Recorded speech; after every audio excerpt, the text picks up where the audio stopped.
Okay, here is the deal. In order to trade options effectively, you need to understand how option prices work.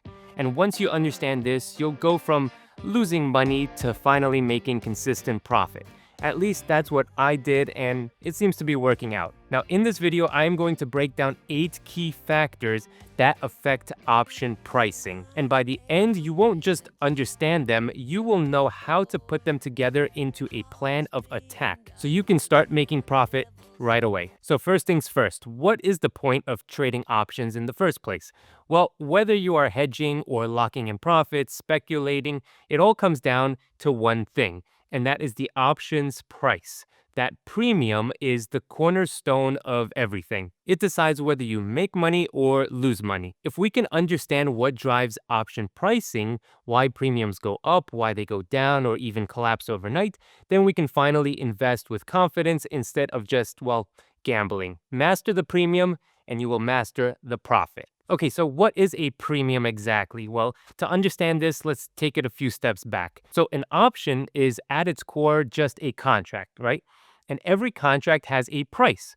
In the world of options, that price is called the premium. Now, there are two parties on each side of the contract. There is the buyer of the contract and the seller of the option contract. If you are a buyer of an option, then you are paying a premium to buy the option. And if you are a seller of an option contract, then you are collecting a premium in order to sell the contract, right? And this makes sense. Now, as a buyer, your goal is simple. You want the premium to go up so that you can sell the contract later for a profit. And as a seller, your goal is the opposite, all right? You want to sell that contract, pocket that premium, and hope that that contract loses value over time so that you can buy it back cheaper or even let it expire worthless and keep the entire amount, all right? Keep the entire premium. Now, here's a detail that is key. Every option contract represents 100 shares of the underlying stock. So if you were to buy one option contract on Tesla, for example, well, that one option contract would essentially control 100 shares of the Tesla stock. So when you see the premium price of one option contract, you always need to multiply it by 100 to get the actual dollar amount of what the contract is actually worth. So one option contract controls 100 shares of stock. Okay, so to put that in an example, if you have a premium, an option contract premium, the cost of the contract of $2, you're going to always have to multiply it by 100. So that $2 price you see is actually going to be $200 in actual dollar amount, right? So if you are buying an option contract, you're paying a premium. Instead of paying $2, you're actually paying $200, okay? So when you see that premium on your app, you open up your app, you see $2, well, multiply it by 100 and you will get the actual cost of what it's going to cost you as a option buyer to buy that contract. Same thing goes when you're selling. If you see $2 and you sell that option contract, well, you're not just collecting $2, you're collecting $200 of premium. Okay? And same thing when you have a $50 option contract, you might look at that and you might possibly as a beginner think, oh, it's going to cost me $50. But in fact, we have to multiply it by 100 and you get the actual cost, $5,000 for one option contract. But of course, if you have two option contracts, well, then it's 200 shares, right? Three option contracts, 300 shares, so on and so forth, right? So if you have a option premium of $50 and you buy two option contracts, well, that's going to cost you $100 per contract times 10 or $10,000 to enter that position. If you're buying, you have to pay $10,000. If you're selling, you're collecting $10,000. All right. So let's take a look at two examples of ideal scenarios when buying and selling options. So for the first one, you're buying options, and this could be buying call options or buying put options. Now, when you are buying an option contract, you are paying a certain amount to enter that trade. You are purchasing that contract, so you're paying that contract price. And let's say it's $5 per contract, and that increases to $10. Well, guess what? You just doubled your money there, right? You can sell that option contract because you bought it. To close the position, you have to sell it. You sell that option contract for more money. You've just doubled your money. All right. And in the option world, because it's a leveraged investment, you can actually take that $5 contract and turn it into $50. So you've just 10x your money. Now, of course, the more returns that you get, the more sort of risk that you probably have to take on. But nonetheless, I have taken option contracts to 10 times their value. And this is the extremely ideal scenario. A lot of people want to 10x their money with options. It is not impossible, very unlikely, but still not impossible. So I just wanted to give you the scenario. You want to take that $5 contract, have it go up to 7, 8, 9, $10. That's a great trade. An amazing trade is obviously 10xing your investment. But nonetheless, when you're buying option contracts, you want that premium to go up to sell it later on for more money, and that's how you profit. Now, when you're selling option contracts, you want the exact opposite to happen. You want to be able to sell an option contract for, let's say, $5 in this case. But when you're selling, you want that option contract to go towards zero, as close to zero as possible.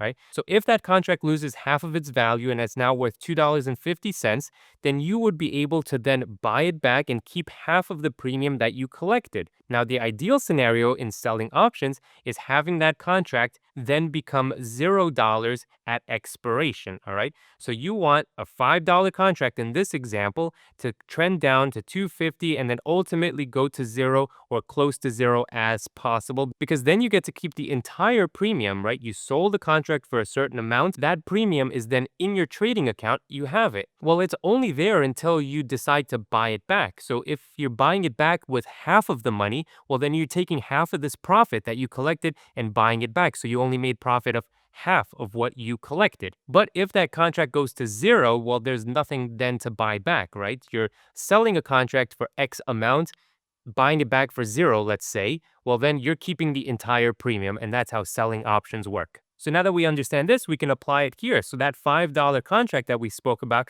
well, that's actually $500, right? So when you sell an option contract, you're collecting $500. When you buy it back for $250, you're paying $2.50. So you're keeping a total, a profit of $2.50 or $250 if you were to buy it back over here. Make sense? Same thing over here. If you're buying an option contract, you're paying out 5 times 100, $500. And if you sell it for $10, well, then you are collecting $1,000 for that. And that's how you make money that way. But just know that it's times 100 so you could better understand the profit and the potential loss. Now, as you're going through this video and learning about options, one important thing is to pair up this with a platform that actually makes trading as seamless as possible. This is where Public comes in. Not only is Public easy to use, but it is one of the most cost-effective platforms out there when it comes to options. Public has a built-in rebate program that lets you earn rebates on every stock and ETF contracts, which helps minimize your trading costs. For example, I earned 6 cents when opening up this Apple trade, with higher earnings as you trade more contracts each month. Now, for me, I love Public's Strategy Builder. This helps you choose an option position that aligns with your view on a stock. For example, if I think Apple stock will go up, then I can click right there on that green arrow and get strategies that are aligned with my market view. Now, here's something really cool. Public has an options resource center, which is a comprehensive library of guides and videos that cover everything that you need to know about options trading. So for example, if I want to learn about covered calls, I can go ahead and click on Fundamental Strategies, click on Covered Calls, and learn about it. Now, I've watched these videos and they are very good and most importantly, very clear. To sign up to Public, just click on the first link in the description or go to public.com/Pandrea. Thank you to Public for sponsoring this part of the video. Now let's get back into it. Now here's a very simple but important point. The more expensive the stock, the more expensive the options premium. So think about it. Every option contract represents 100 shares. So if the stock is trading at, say, $50, 100 shares is worth $5,000, right? But if the stock is trading at $500, well, then 100 shares would be worth $50,000. And since the contract is tied to those 100 shares, the premiums will naturally be larger on higher priced stocks, right? So this is why Tesla or Amazon options are way more expensive than, say, I don't know, Ford or Snapchat, right? Bigger stocks equals bigger premiums. But now here's the question. Why are some option prices cheap and why are some expensive for the same stock? So I look at an option chain and there are a variety of different option prices, right? Why are some $2 and others $10? Now, to answer this question, we need to understand a very important concept. When it comes down to it, option pricing is really just about probability. The more likely something is to happen, the more you're going to have to pay for that option.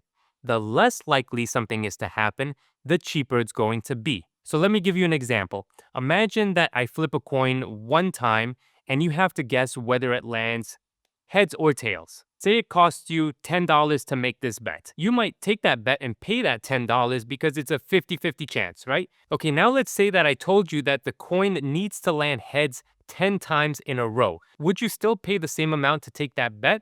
Well, probably not, right? You'd say, wait a second, I just paid $10 for a 50-50 chance, and now you want me to pay the same amount for it landing heads 10 times in a row?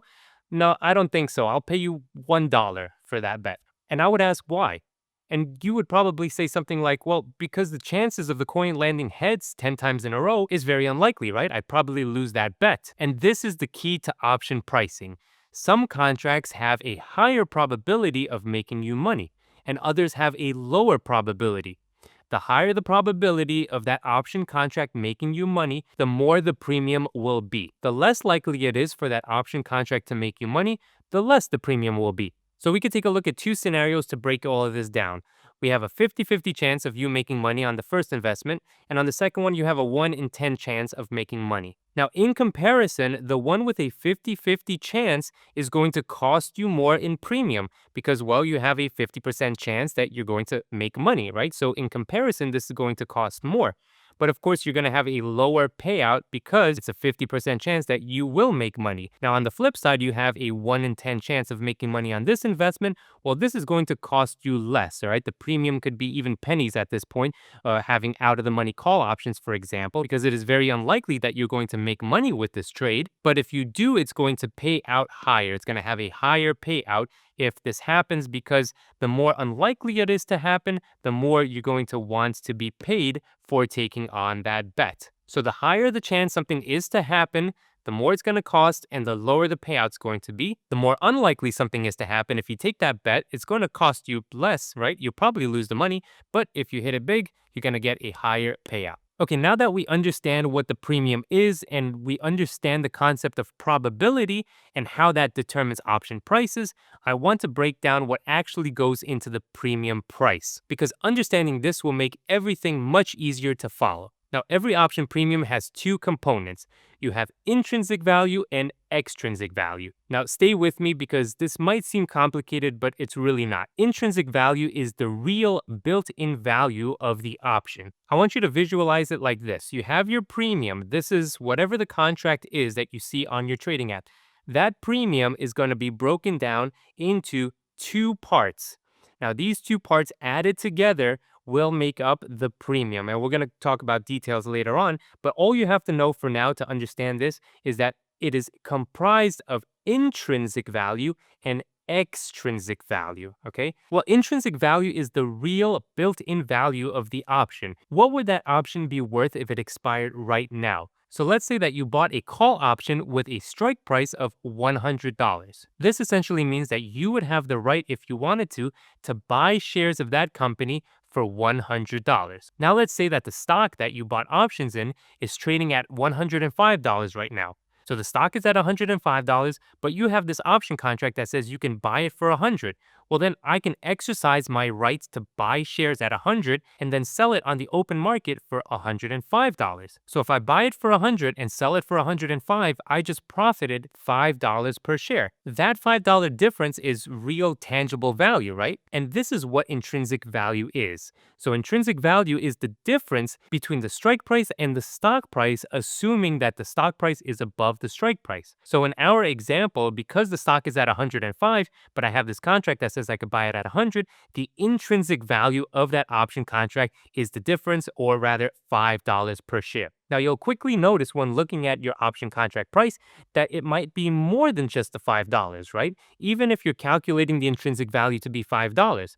This is because there is also a second component to making up that option contract, and that is the extrinsic value. Now, the extrinsic value is the extra amount you pay on top of the intrinsic value. And this comes from two things. It comes from time and volatility. Time because, well, the longer until expiration, the more chance the stock has to move in your favor. And volatility because the more a stock tends to swing around or be more volatile, the greater the chance it can hit your strike price. Again, this is all about probability of something more likely or less likely to happen. So this is basically the probability value of your option. Now, we're going to go more in depth on volatility later on in this video, but for right now, I just want you to understand that an option price can be made up of both intrinsic and other factors that will determine the final price of your contract. So the more time there is, the more volatility there is, this number will be greater. This is constant. You could do the math right there and then. And this is the probability factor. Add these together, you get the premium. Now, sometimes you're going to pay mostly intrinsic value. Other times you're going to pay entirely extrinsic value. And this distinction is crucial because when people lose money trading options, it's often because they overpaid for extrinsic value, that possibility that never actually came true. Okay, so now hold that thought, and as we work through the next metrics, you'll see how it plays into everything. All right, so what causes an option price to go up and down? Well, the first and most straightforward factor is the actual underlying stock. Calls go up when the stock goes up and down when the stock goes down. So for call options, the option price will increase and decrease in the same direction that the stock moves. Put options will do the opposite. Puts will go up when the stock falls and down when the stock rises. And why is this? Well, remember what we talked about earlier. It's all about probability. If the stock is moving in your favor, then it is more likely that you will end up with an option contract that will make you money. Therefore, the option price increases to reflect that increased probability. So let's take a look at this scenario. A stock is going up, all right? Now, this dotted orange line is when you placed your option trade, all right? Whether they be calls or puts. So this line right here is where you place the trade and then the stock goes up. Well, what happens if you bought calls? Well, the calls will go up. And if you bought puts and that stock goes up, well, those puts will lose value, those premiums will go down. Now, on the flip side, if you have a stock that is going down, and this is where you placed your option trade, well, if you bought calls in this point, again, if you bought calls, you want that stock to go up. But wait, what's that? Stock is going down. Well, your calls are going to go down. You're going to lose money on that call option. If you bought puts, on the other hand, and that stock goes down, well, then it's moving in the direction that you want. So your puts will increase in value. And again, it's all about probability. So think of the probability aspect of all of this, and you'll understand this much better. Okay, now let's talk about the strike price and how this affects the option price itself. Now, I want you to understand one thing here. Every option contract has an expiration date. We all know that.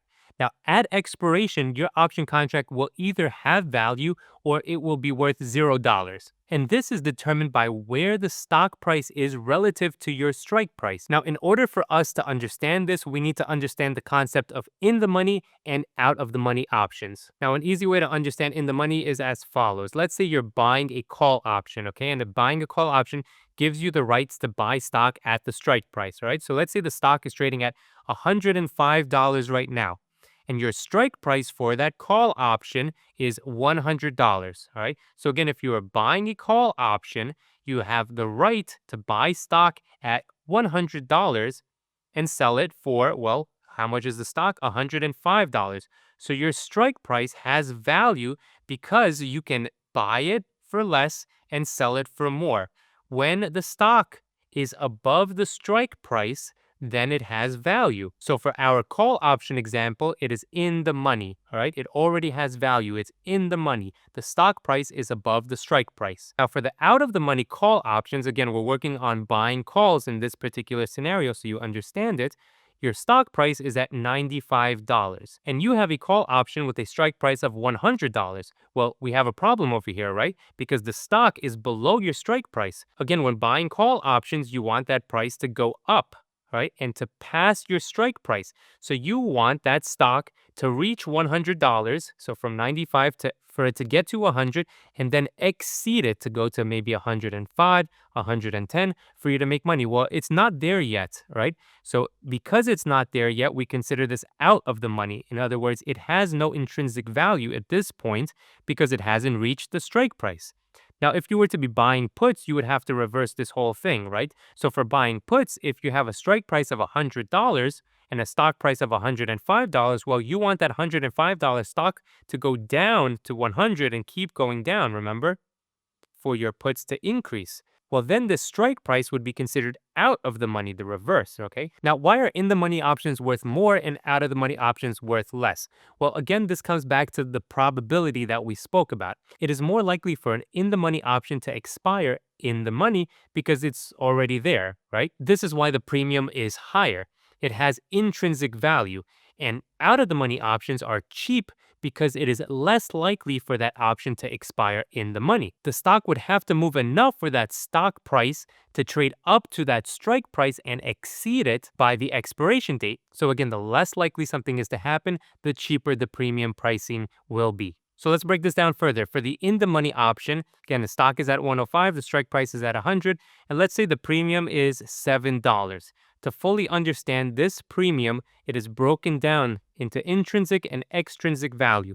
In this case, we can buy the stock at 100, sell it for 105, so we have an intrinsic value of $5.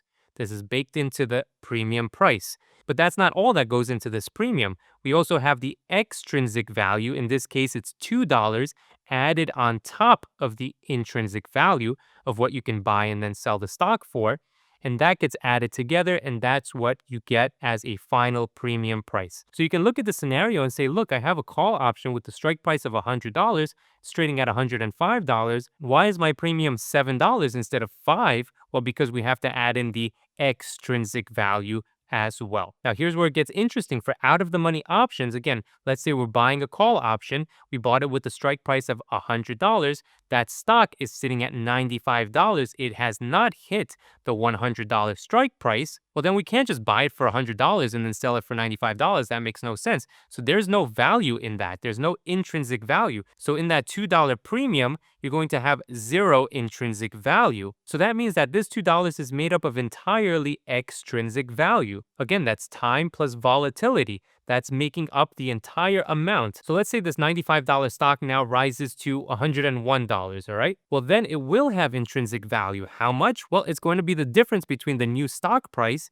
and the strike price, right? And that's going to be $1. So we can add in $1 here of intrinsic value plus $2 of extrinsic value, let's say. Well, then we'll get a premium of $3, a new contract price of $3. And now if it goes up from $95 to $105, well, guess what?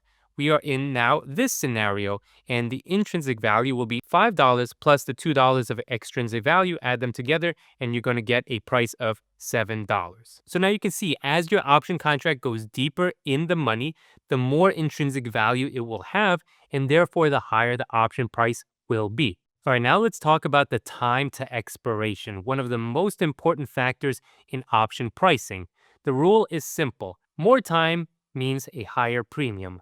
Less time means a lower premium. So options that have a longer expiration date, like a few months or a few years, will be worth more than options that expire next week. Why? Well, again, probability. The more time that you have on the clock, the greater chance that the stock would have to move in your favor and hit your strike price. With less time, that probability shrinks, and so does the value of your option. So if we look over here, time is a part of the extrinsic value, okay? The more time that you have, the higher the premium will be. The less time that you have, the lower the premium. So if you have an option that is comprised only of extrinsic value, like this one over here, well, then we can determine that the longer out your expiration date is, the more extrinsic value will be. The less time you're going to have, the less this number will be baked into your option contract premium. All right. So let's say we have a stock that is trading at $100 and we have a strike price of $100. All right. So what does this essentially mean? This means that it has no intrinsic value at this point. because you can buy the stock at the strike price of 100 if we're talking about call options and then sell it for 100. Well, what did you do? You did nothing, right? So there's no intrinsic value of this contract. So it's all extrinsic value. Well, then we can take a look at these examples and understand them a little bit clearer. Let's say you have an option contract expiring 6 months from now, right? So the premium might be $8. All right. Well, now let's say we switch it up and we say we stick with this exact scenario, strike price of 100, stock of 100. Now, how does that differ if instead of 6 months to expiration, you have a contract that is 1 month to expiration and everything else equal? All right. So stock price is still at 100, strike price is you're still at $100 strike price. And with a contract of 1 month away, well, your premium might be just $3. All right. Compared to the $8 price of a 6 month contract and a expiration date of 1 day away, your contract might only be worth 50 cents. And this all makes sense if you think about it from a probability standpoint, right?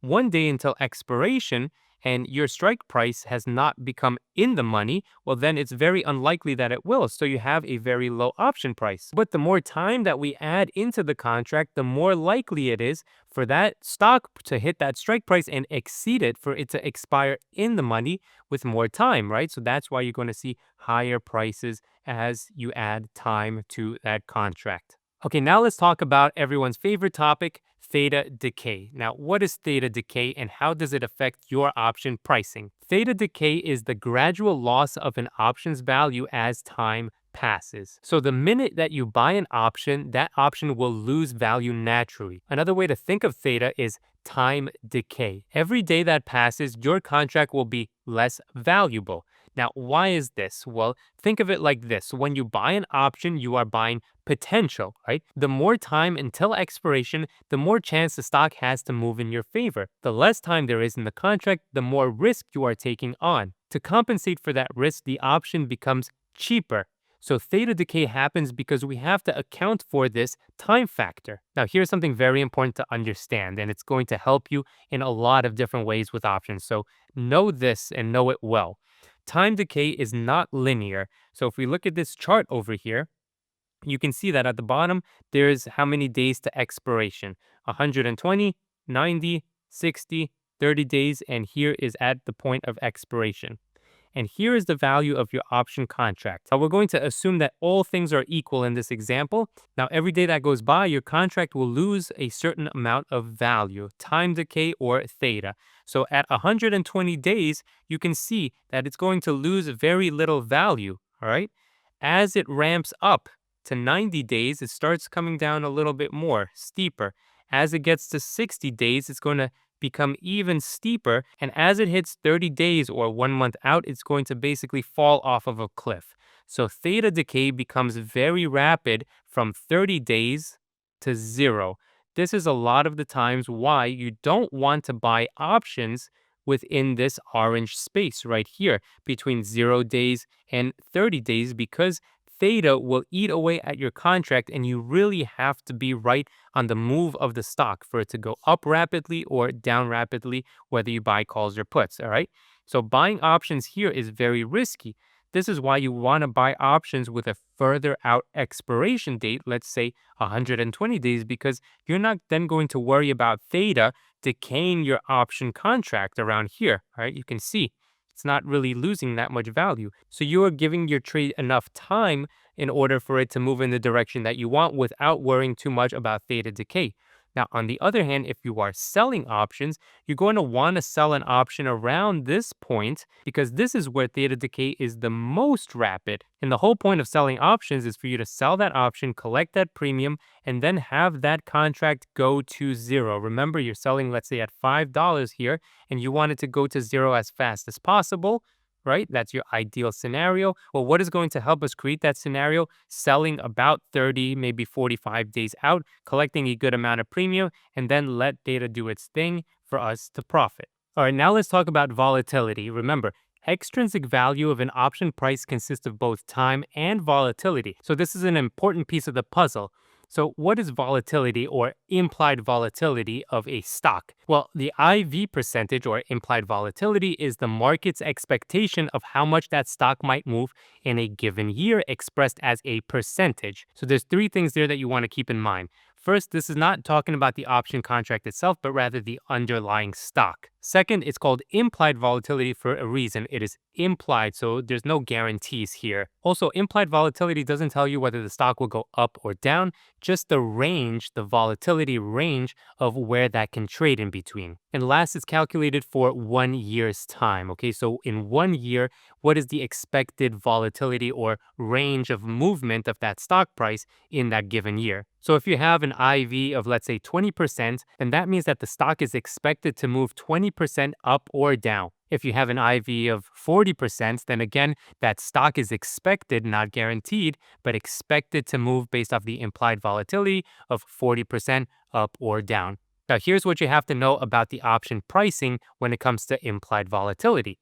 When implied volatility is higher, so you have a higher IV, then you have a higher premium because again, baked into the extrinsic value is time plus volatility. So the more volatility there is in the extrinsic value, then the more premium you will have. The lower the IV, so if you have an IV that's lower, then the lower the premium will be.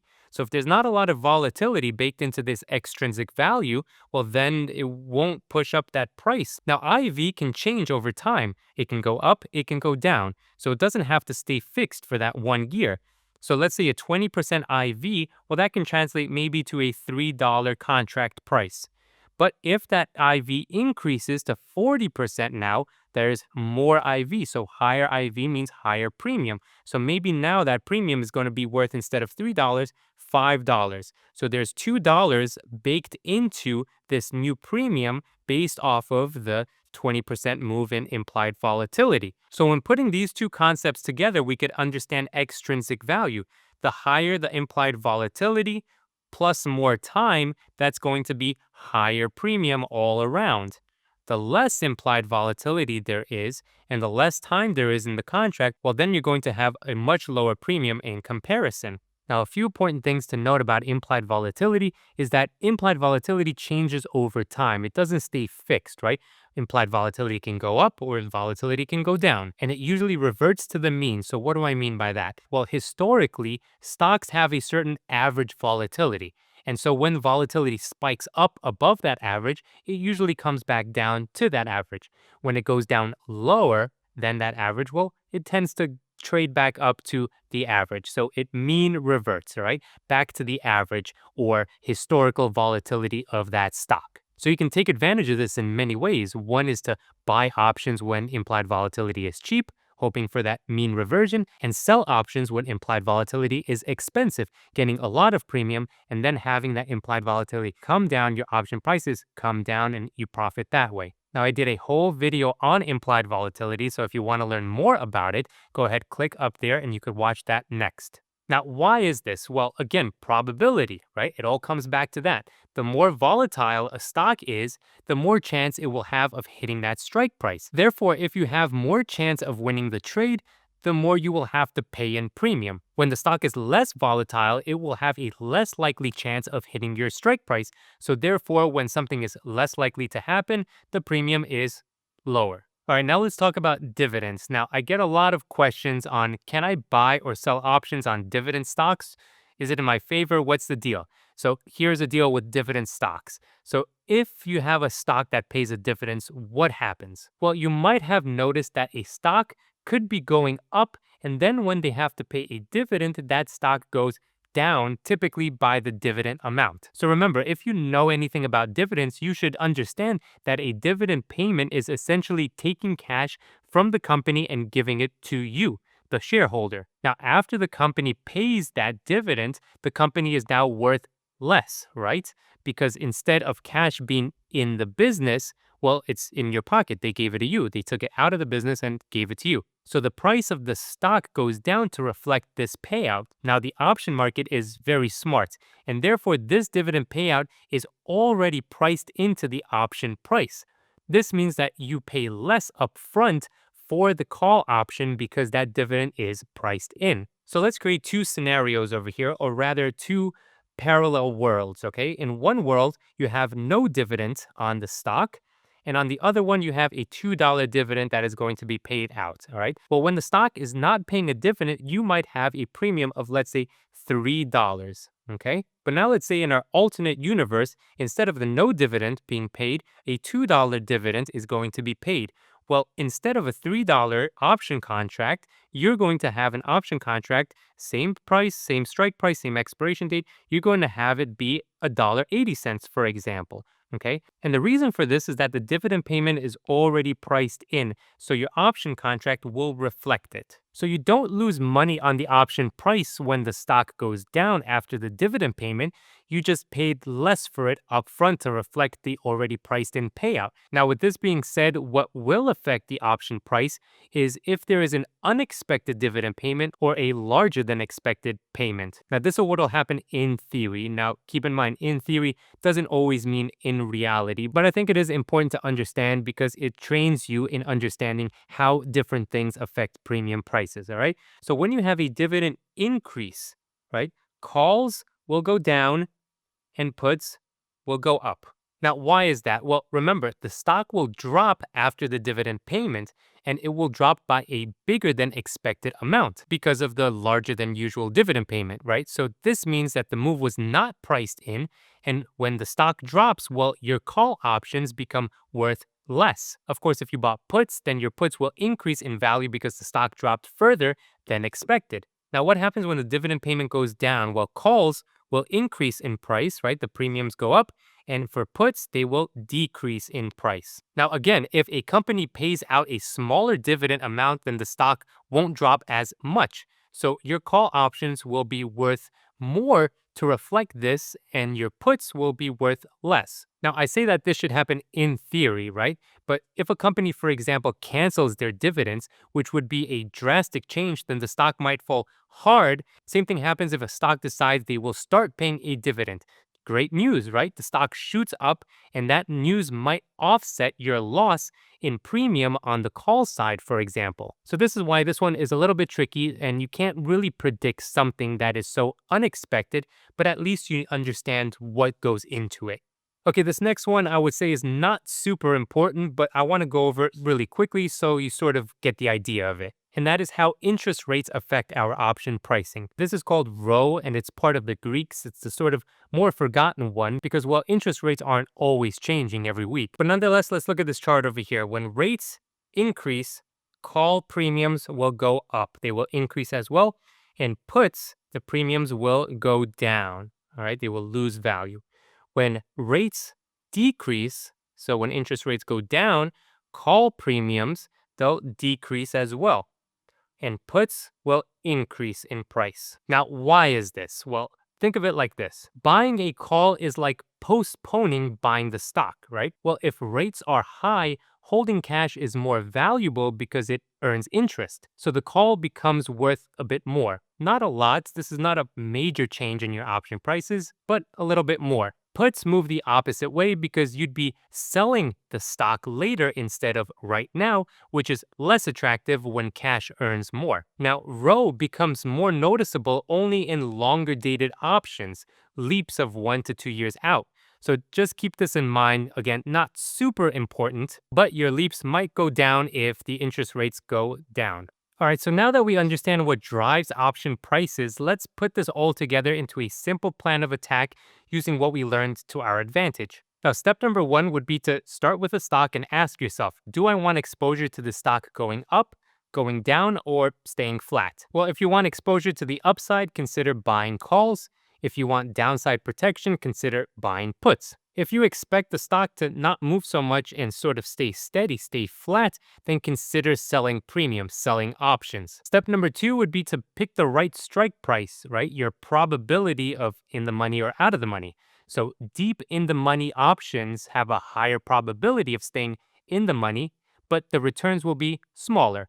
At the money is a balanced risk reward, right? So at the money options is kind of like that 50-50 bet that we talked about. Now, cheap out of the money options are like sort of lottery tickets in a lot of cases, right? High risk because the probability, again, it all comes back to that, is very low, but the payout could be very high. So you want to match your strike price to your probability comfort. The next step would be to choose your time horizon, right? Your expiration date. Keeping in mind that longer dated options are more expensive, but gives the trade more time to work out. Now, shorter dated options are cheaper, but time decay is a factor. Remember our chart over here. So if you are buying options, go further out in time to fight that theta. And if you are selling options, go a little bit shorter in time, 30, 45 days, for theta to play in your favor this time. Step number 4 would be to check implied volatility. Very important. You want to typically buy options when implied volatility is low, hoping for it to rise up, and that premium expands because more volatility into the extrinsic value means more premium value. And you want to sell options when implied volatility is higher than usual. Collect a lot of premium, let time do its thing, let theta decay that option contract, but also you now have an added advantage of implied volatility going back down. And when implied volatility goes down, extrinsic value will go down as well, and the premium will lose money. And that's what we want as option sellers. And step number 5 would be to put this all together into a strategy that fits and makes sense. So when buying options, go further out in time, closer to in the money as possible, at the money or even in the money, and do that when implied volatility is low. This puts everything in your advantage. When selling options, go shorter in time, further out of the money, and when implied volatility is high. Again, all of these factors are to your advantage for the ultimate goal of selling options. So as you can see, all of these pieces come together for the ultimate strategy, and all of these should be taken into account when trading options. What we don't want to do is look at a chart and say, stock go up, I buy calls. We want to understand why our premiums go up, why they go down, and ultimately use all of that to make profit the right way. Now, of course, there is so much more to the world of options. So if you want to dig deeper, I have a whole playlist either here or click the link down below. Don't forget to hit the like button if you learned something in this video and subscribe if you haven't already. Thank you all so much for watching, and we will see you on the next video.